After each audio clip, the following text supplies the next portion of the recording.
बिस्मिल्लाहिर्रहमानिर्रहीम। आज का टॉपिक है हमारा कोलिजन्स। कोलिजन बेसिकली दो बॉडीज़ का आपस में इंटरेक्शन होता है, जिसमें दो बॉडीज़ बहुत क्लोज आके फिज़िकली कोलाइड भी कर सकती हैं एक दूसरे से, यानी एक दूसरे के साथ फिज़िकली इन कांटेक्ट होंगी, कोलाइड होंगी, और during the collision they apply forces on each other. एक बॉडी दूसरी बॉडी पे, दूसरी बॉडी पहली बॉडी पे फोर्स अप्लाई करती है, तो इसको हम कोलिजन कहते हैं। ठीक है, an event in which two bodies interact with each other and during the interaction they apply forces on each other.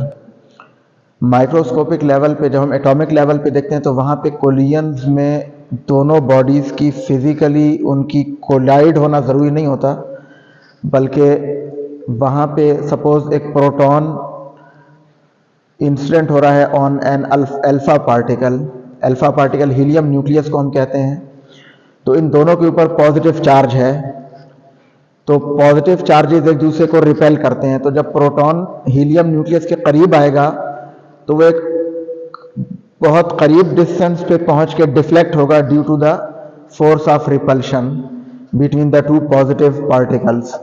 तो वो जो क्लोजेस्ट डिस्टेंस है जहां पे वो आता है उसको भी हम कोलिजन कहते हैं, ऑल्दो फिजिकली वो बॉडीज कोलाइड नहीं होती।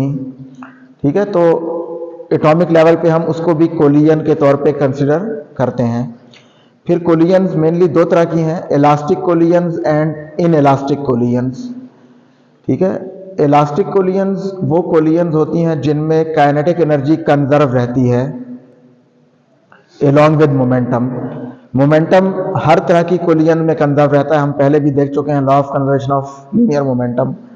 ठीक है, मोमेंटम हर तरह की कोलिजन्स में कंजर्व रहता है, कांस्टेंट रहता है सिस्टम का। ऐसी कोलिजन्स जिसमें काइनेटिक एनर्जी भी कंजर्व हो उनको हम कहते हैं इलास्टिक कोलिजन्स। ठीक है, तो इलास्टिक कोलिजन में मोमेंटम भी कंजर्व रहता है, काइनेटिक एनर्जी भी कंजर्व रहती है, और ये प्योरली इलास्टिक कोलिजन्स होती हैं एटॉमिक लेवल पे। जैसे gas molecules contained in a container, उनके दरमियान जो कोलिजन्स होती हैं those are perfectly elastic collisions. या एटॉमिक स्केल पे, एटॉमिक लेवल पे जो कोलिजन्स होती हैं between subatomic particles, those are elastic collisions. Macroscopic large scale के ऊपर हम जिन कोलिजन्स को देखते हैं वो आमतौर पे इलास्टिक कोलिजन्स नहीं होती, उनको हम ऑलमोस्ट इलास्टिक कोलिजन्स के तौर पे कंसिडर कर सकते हैं, जैसे बिलियर्ड बॉल की कोलिजन्स। ठीक है, लेकिन उसमें भी कुछ ना कुछ काइनेटिक एनर्जी डिसिपेट हो जाती है साउंड की फॉर्म में, या अगर वो बॉडीज डीफॉर्म हो रही हैं, डिफॉर्मेशन की फॉर्म में कुछ एनर्जी लॉस हो जाती है, काइनेटिक एनर्जी। तो लेकिन परफेक्टली इलास्टिक कोलिजन्स होती हैं जिनमें काइनेटिक एनर्जी लॉस नहीं होती। ठीक है, those are called perfectly elastic collisions. और दूसरी टाइप आपको बताइए inelastic collisions. Inelastic collisions वो होती हैं जिनमें काइनेटिक एनर्जी कंजर्व नहीं रहती। ठीक है, काइनेटिक एनर्जी डिसिपेट हो जाती है या अदर फॉर्म्स ऑफ एनर्जीज में कन्वर्ट हो जाती है काइनेटिक एनर्जी। ठीक है, लेकिन वो कोलिजन्स जिनमें काइनेटिक एनर्जी कंजर्व रहे those are called elastic collisions. So collisions, फिर इनकी फर्दर टू टाइप्स हमने देखी हैं। इलास्टिक कोलिजन्स वो होती हैं जिनमें काइनेटिक एनर्जी भी कंजर्व रहती है, मोमेंटम भी कंजर्व रहता है। इन इलास्टिक कोलिजन्स वो होती हैं जिनमें मोमेंटम कंजर्व रहता है सिस्टम का, लेकिन काइनेटिक एनर्जी कंजर्व नहीं रहती। एक होती हैं perfectly in elastic collisions. Perfectly in elastic collisions वो होती हैं जिनमें दो बॉडीज कोलाइड करती हैं और वो कोलिजन के बाद एक दूसरे के साथ स्टिक हो जाती हैं and they move with a common velocity. ठीक है, उसको हम कहते हैं परफेक्टली इन इलास्टिक कोलिजन्स। तो यहां पे हमने इलास्टिक कोलिजन्स को कंसिडर करना है perfectly elastic collisions in one dimension. One dimension का मतलब यह है कि motion is along a straight line. तो we are here considering the elastic collisions in one dimension या perfectly elastic collisions in one dimension.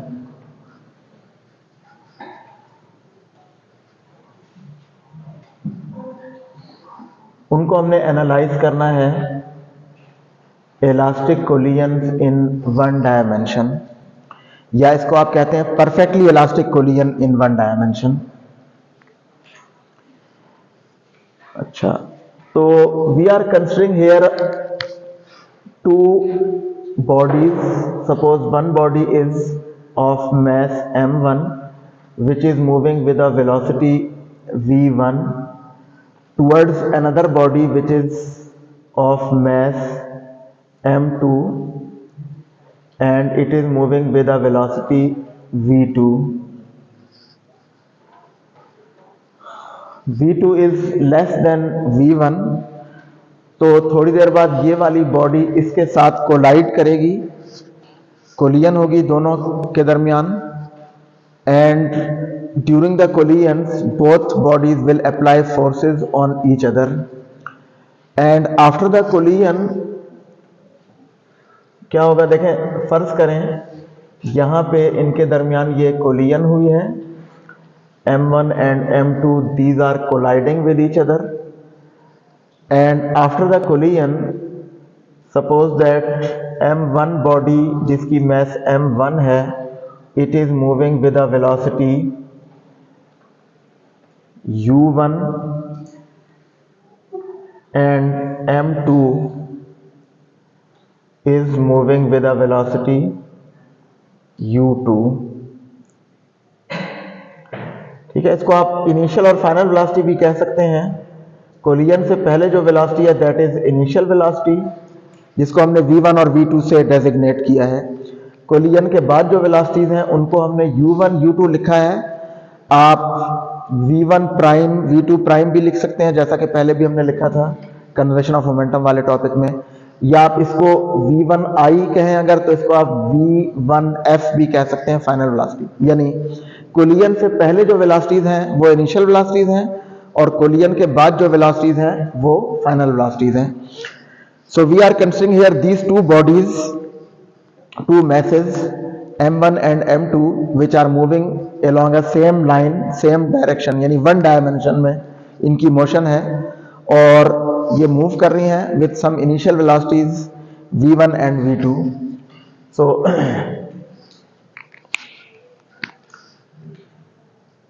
let we have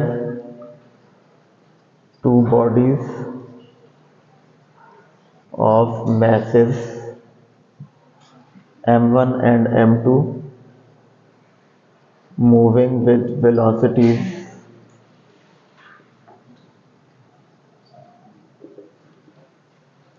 v1 and v2 respectively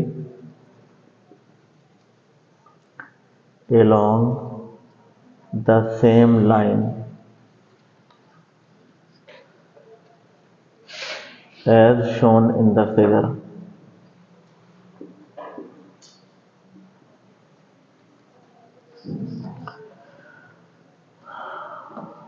ठीक है, यहां पे हमने शो किया है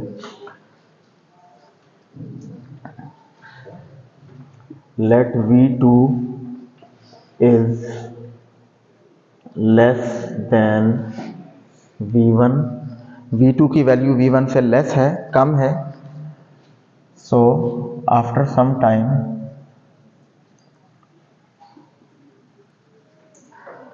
m1 will collide with m2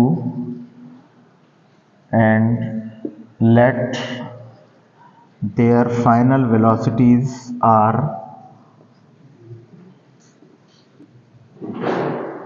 after collision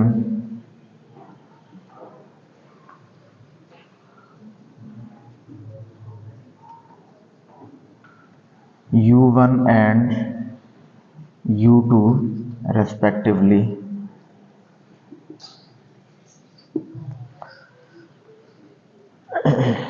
अच्छा, अब देखें यहाँ पे कोलिजन, हमने कहा था कि मोमेंटम हर तरह की कोलिजन्स में कंजर्व रहता है। तो अगर हम इस सिस्टम पे law of conservation of linear momentum apply करें, applying conservation of linear momentum, linear momentum का कंजर्वेशन लॉ अप्लाई करने, अगर हम अप्लाई करें तो वो क्या होता है, final momentum is equal to initial momentum, या initial momentum of the system is equal to final momentum. तो देखिए इनिशियल मोमेंटम क्या है सिस्टम का, वो है m1 v1 plus m2 v2 is equal to m1 u1 plus m2 u2। ये final momentum है दोनों बॉडीज का, और ये इनिशियल मोमेंटम है। तो इनिशियल मोमेंटम का सम यानी total initial momentum of the system is equal to total final momentum of the system. ठीक है, मोमेंटम mv होता है, तो m1 v1 इसका मोमेंटम, m2 v2 इसका मोमेंटम, और दोनों को ऐड कर दें तो m1 v1 plus m2 v2, फिर final momentum m1 u1 plus m2 u2, that is the final momentum of the two bodies. ठीक है, तो इसको थोड़ा सा हम रीअरेंज करके ऐसे लिख लेते हैं, वन वाली टर्म्स को एक तरफ कर लें, m1 v1 माइनस, या वन वाली को इधर ले आए तो माइनस हो जाएगी, minus m1 u1 is equal to m2 u2 minus m2 v2। इसमें से m1 अगर आप कॉमन ले लें तो आप लिख सकते हैं m1 into v1 minus u1 is equal to, इसमें से m2 कॉमन ले लें तो आप इसको लिख सकते हैं u2 माइनस v2। इसको आप इक्वेशन 1 कह दें। ये हमने कंजर्वेशन ऑफ मोमेंटम अप्लाई किया है इस कोलिजन पे, इन बॉडीज की जो कोलिजन है उस पे हमने कंजर्वेशन ऑफ मोमेंटम अप्लाई किया है। Now as this collision is elastic collision,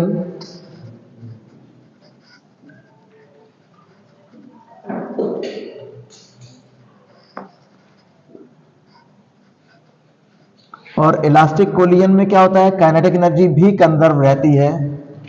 so initial kinetic energy of the system must be equal to the final kinetic energy of the system, यानी kinetic energy भी conserve रहेगी, उसकी initial value final value के equal होगी। ठीक है,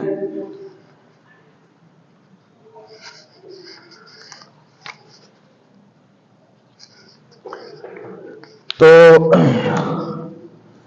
conservation of kinetic energy अगर हम अप्लाई करें तो वी कैन राइट, देखें हमने यहां पे क्या लिखा है, पहली बॉडी का मोमेंटम प्लस दूसरी बॉडी का मोमेंटम इनिशियल। तो इसका मतलब ये है, काइनेटिक एनर्जी का फार्मूला होता है हमारे पास हाफ mv स्क्वायर। तो पहली बॉडी की काइनेटिक एनर्जी यानी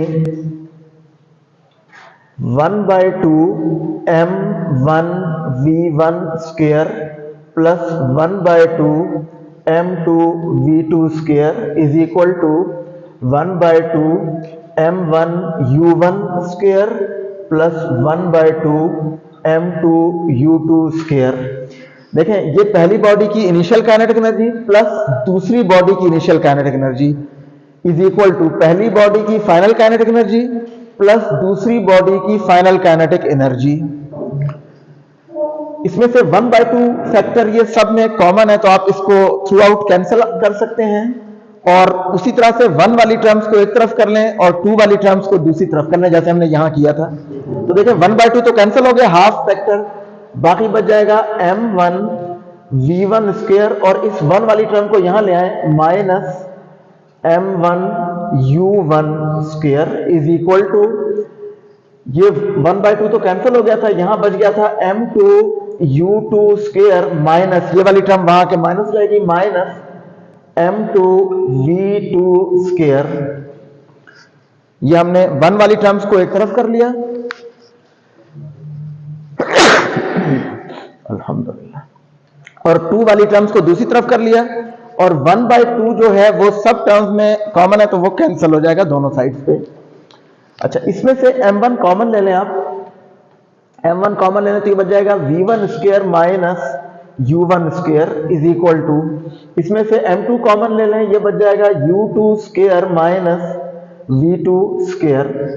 ये जो ब्रैकेट में माइनस वाली टर्म्स हैं, इनमें माइनस है और स्क्वायर भी है दोनों टर्म्स का, तो आप a square minus b square वाला फार्मूला यहां यूज कर सकते हैं। वो फार्मूला क्या है, वो है a square minus b square is equal to a minus b into a plus b. ये जो इक्वेशन है, ये मैथमेटिकल फार्मूला है, a square minus b square is equal to a minus b into a plus b. ये वाला formula आप यहां अगर अप्लाई करें तो देखें, यहां पे हम इसको लिख सकते हैं m1 into v1 minus u1 into v1 plus u1, ये this is equal to m2 ये वाला into u2 minus v2 into u2 plus v2। ये हमने इस वाली जो ब्रैकेट वाली टर्म्स है इनको हमने एक्सपेंड किया है उस फार्मूले के मुताबिक, ठीक है। अच्छा, इसको आप कह दें equation 2, this is equation 2। Now if we divide equation 2 by equation 1, equation 2 को आप डिवाइड कर दें बाय इक्वेशन 1, तो देखिए इक्वेशन 2 ये है, इक्वेशन 1 ये है। ये हमने इक्वेशन 2 को डिवाइड करना है बाय इक्वेशन 1, तो आप इसको ऐसे लिखेंगे m1 into v1 minus u1 into v1 plus u1 easy, और डिवाइड कर रहे हैं हम by equation 1, so divided by equation 1 की left hand side m1 into v1 minus u1, m1 into v1 minus u1, this is equal to equation 2 m2 into u2 minus v2 into u2 plus v2, ये वाली term, और divided by equation 1 की right hand side m2 into u2 minus v2। अच्छा, अब यहां पे आप देखें ये वाली m1 और ये वाली टर्म कैंसिल हो जाएंगी, ठीक है। ये m1 इस m1 से कैंसिल होगा और ये वाली टर्म इस टर्म से कैंसिल होगी। सिमिलरली m2 इस m2 से कैंसिल होगा और ये वाली टर्म इस वाली टर्म से कैंसिल हो जाएगी।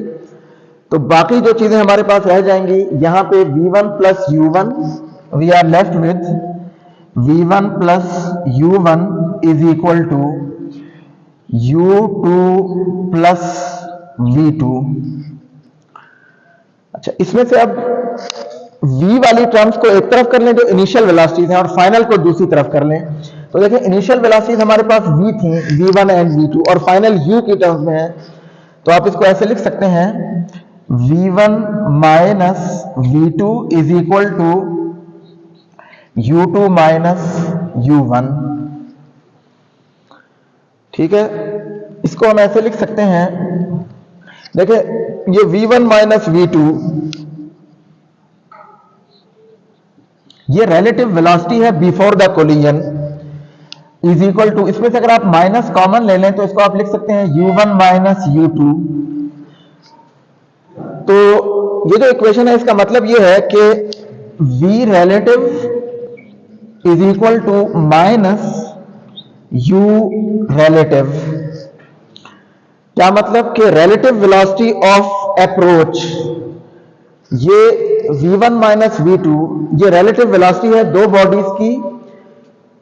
जब आप दोनों वेलोसिटीज को माइनस कर लेते हैं, डिफरेंस लेते हैं, तो वो रिलेटिव वेलोसिटी आती है, ठीक है। मसलन फॉर एग्जांपल अगर से इसकी स्पीड है से 50 मीटर पर सेकेंड और ये है 30 मीटर पर सेकेंड, तो 50 माइनस 30 20 मीटर पर सेकेंड इनकी रिलेटिव वेलोसिटी है। So that is relative velocity before the collision. इसको हम कहते हैं रिलेटिव वेलोसिटी ऑफ अप्रोच या वेलोसिटी ऑफ अप्रोच, वो वेलोसिटी जिस वेलोसिटी से ये वाली बॉडी इसको अप्रोच कर रही है। सो और and this is equal to minus u relative, u1 minus u2 क्या है, ये रिलेटिव वेलोसिटी ऑफ सेपरेशन है कि किस वेलोसिटी से, ये वो वेलोसिटी है कि जिस वेलोसिटी से पहली बॉल दूसरी को अप्रोच कर रही है, और ये u रिलेटिव वो है जिससे ये वाली बॉल दूसरी वाली बॉल पहली से सेपरेट हो रही है, ठीक है। So relative velocity of approach is equal to relative velocity of separation. और नेगेटिव साइन क्या शो कर रहा है कि इनकी डायरेक्शन यानी ये रिवर्स हो रही है, डायरेक्शन इनकी रिवर्स हो रही है। तो इसको हम लिख सकते हैं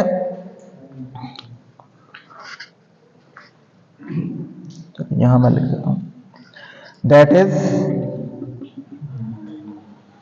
relative velocity of approach before the collision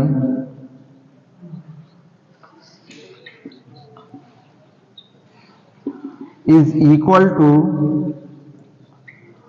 the relative velocity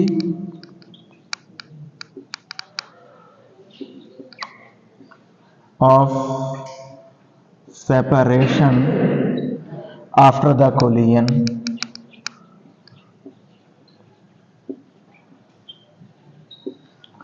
ठीक है, तो ये हमने शो किया कि relative velocity of approach before the collision वो इक्वल है relative velocity of separation after the collision, इसके इक्वल है। ठीक है, u relative is equal to v relative is equal to minus u relative। ठीक है, relative means कि ये relative velocity है of separation and of approach।